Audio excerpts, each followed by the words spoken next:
जय शिवराय। आज आहे 27 एप्रिल आणि आज सुद्धा अहिल्यानगर त्यानंतर छत्रपती संभाजीनगरच्या दक्षिण भागांमध्ये, पुणे परिसरामध्ये, सांगलीमध्ये, सोलापूरमध्ये, लातूरमध्ये, थोडाफार झालाच तर चंद्रपूर आणि वाशिमच्या काही भागांमध्ये, या जिल्ह्यांमध्ये पर्सेंटेज खूप कमी आहेत।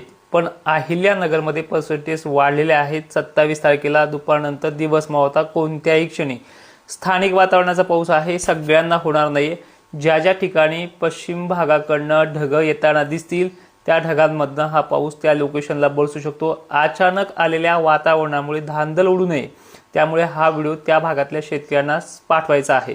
तर जास्त व्याप्ती किंवा ॲक्युरसी जर सांगायचं झालं तिथे येऊच शकतो तो भाग आहे अहिल्यानगरचा, सांगलीचा, कोल्हापूरचा, साताऱ्याचाही मोजका आहे। कोल्हापूर बरोबरच बेळगावमध्ये मोजक्या ठिकाणी आहे।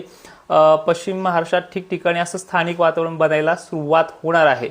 तर मराठवाड्यामध्ये सांगायचं झालं तर एक कदाचित बनला तर बनला बऱ्यापैकी। निलंगा पट्टा, लातूर पट्टा, सावंतवाडी पट्टा, त्यानंतर इकडे पाहायला गेलं तर रिसोडच्या काही तुरळक भागांमध्ये आजचं वातावरण आहे। थोड्या ठिकाणी पडेल 2-4 गावांना, आणि थोडंफार खाली गेलं तर वाशिम, पुसद, डिग्रजचे जे काही भाग आहेत इथे होऊ शकतो। सर्वांना हा पाऊस होणार नाहीये, फक्त मोजक्या ठिकाणी ढग अचानकच येणार आहेत तिथे आणि ते बरसणार आहेत। तर सर्वात जास्त व्याप्ती जी राहील ती अहिल्यानगरची, जास्त म्हणजे 10% आसपास आहे, ज्यामध्ये अहिल्यानगरचा पश्चिमेकडील भाग येतो, खाली खाली सरकेल। आणि हे होणार आहे गरमीची लेवल जास्त असल्यामुळे तुम्हाला अचानकच दुपारनंतर 2-3 वाजता ढग जमायला सुरुवात होईल।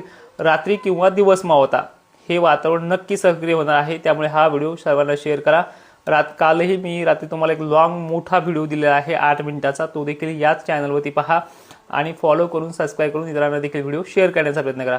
आजचं वातावरण दुपारनंतर नक्की सक्रिय होणार आहे। जय शिवराय, धन्यवाद।